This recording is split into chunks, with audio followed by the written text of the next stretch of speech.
I know what y'all are thinking, man. Y'all seen all this damn clothes, all this stuff that's going around here, bro.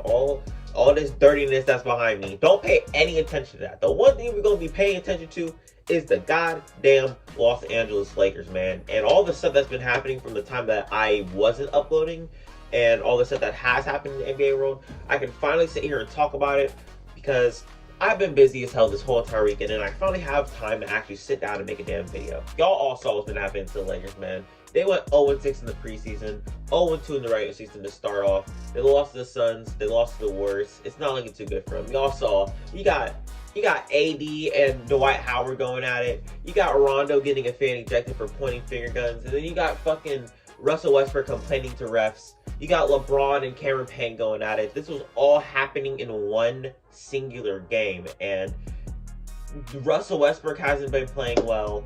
It's not looking like a good fit for him. People are actually starting to think maybe he should come off the bench, and honestly, I want to get into that, but that's for another video for another time, you feel me? And it looks like the Lakers are falling apart, man. They should have called Kuzma. That's what it was. The one thing I do want to say, out of the midst of all of that shit that's happened to the Lakers, this is not LeBron's first rodeo. That's the one thing I want to say. For me watching 13 seasons of basketball, this is my 13th season watching basketball, the one thing I do know is to never overreact when it comes to teams doing good in the beginning. Shit, the Magic did amazing last year, and they ended up having one of the worst records in the league at the end of the season. Granted, injuries happened, COVID happened, it's whatever. Another thing is, every single goddamn year the Timberwolves want to pop off. They're 2-0 right now. They started off like 5-1 last season. The year before that, they were like 4-0. I don't know what's going on with the Timberwolves, but this shit always happens, and the Timberwolves end up being a disappointment, which is another thing that I want to say. The Lakers being 0-2 doesn't really shock me at all because this is not a reflection of how their season's gonna go.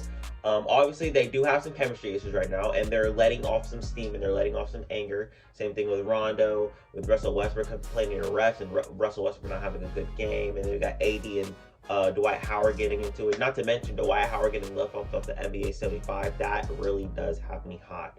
I was posting on my Twitter, and right here you can follow my Twitter if you want to. I'm starting this shit up. Dwight Howard getting left off this damn list is insane to me. I don't know how. You have all these damn accolades right here.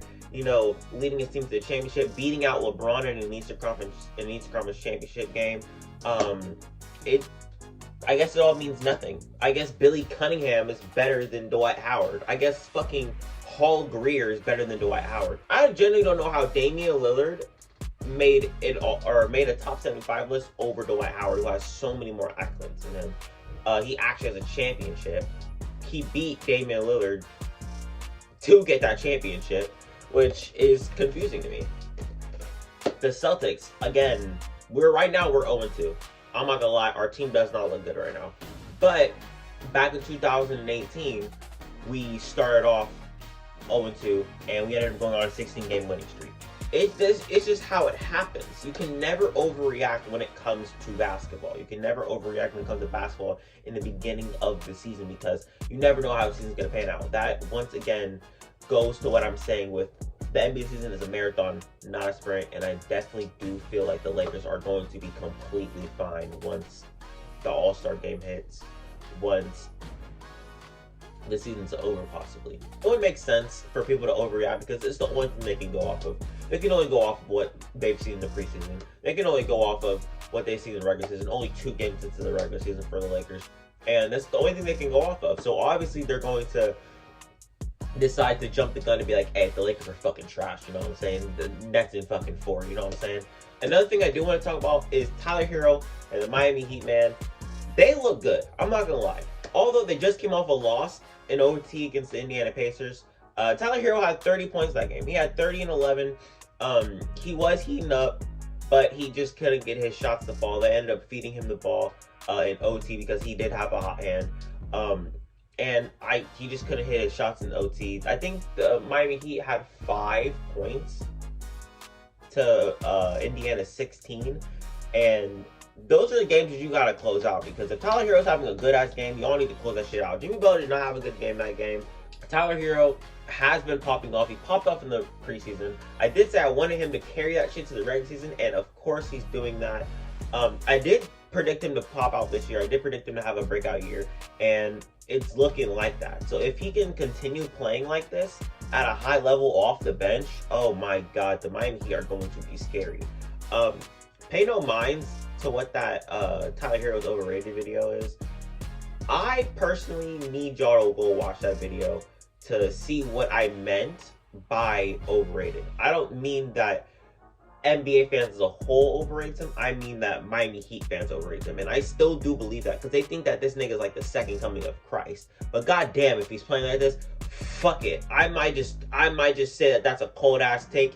And damn, he might just be the second coming of Christ. Because if he's playing like this off the damn bench and he's their leading scorer off the damn bench, there's nothing that we can really do at this point. Because if Jimmy Butler's not going to show up, if Bam's not going to show up, if PJ Tucker's not going to show up, if no one else is going to show up offensively, then Tyler Hero's got to pick up the damn slack. And that's exactly what he's doing right now. Another thing I do want to talk about is Paul George and his 41-point game against the Grizzlies. I didn't really watch that game. I didn't watch that game at all. I didn't really watch that much basketball at all yesterday besides the Pacers and Heat game. And I saw that Paul George had 41 points in a loss against the Grizzlies.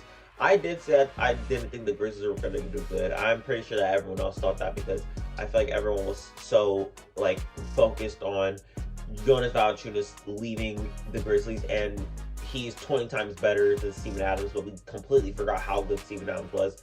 Steven Adams, he had 17 points, I think, and John Morant led the pack. They ended up winning the game, but Paul George's teammates are fucking ass. Paul George is amazing, but the rest of his team is fucking dog shit. I mean, Terrence Mann, I said Terrence Mann was going to have a good-ass season. Terrence Mann ended up going 1 for 8. I mean, it's just how it goes, bro. It's just how it goes, and it sucks. It really does suck. This is another thing. I feel like their chemistry is going to progress the more they play with Eric Bledsoe. Eric Bledsoe, he didn't have a good game at all. He didn't have a good game.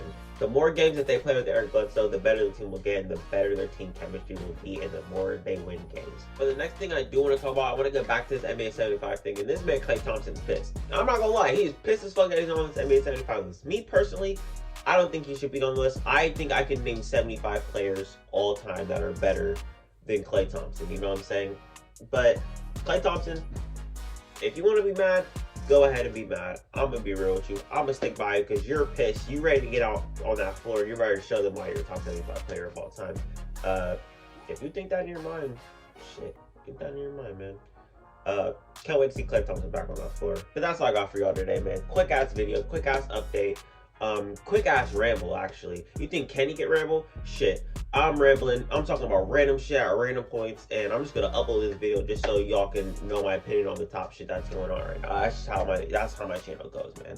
But that's all I got for y'all. I'm out this bit. Don't overreact on the Lakers, by the way. They'll be fine.